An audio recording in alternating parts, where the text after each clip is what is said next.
Purdue Board of Trustees voted to endorse a tuition freeze for a third year last week, but could it possibly be frozen for a fourth year? News 18's Brittany Tyner sat down one-on-one with President Mitch Daniels to find out what it would take to make that move possible.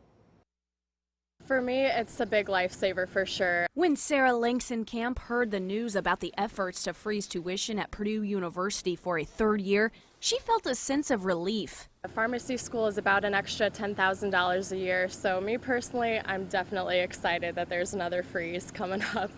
President Mitch Daniels asked the Board of Trustees Friday to endorse a tuition freeze for a third year.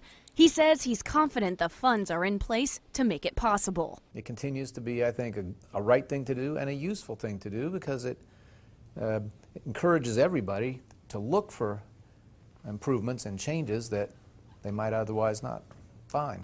Daniels says it's too soon to know if tuition can be frozen for a fourth year, but he says if tuition does have to increase, the university will do everything in its power to keep that increase as minimal as possible. There's not going to be any catch-up played. I mean, the future that no one can predict could involve a big jump in inflation or one of the costs, the energy, for instance, that we can't avoid here.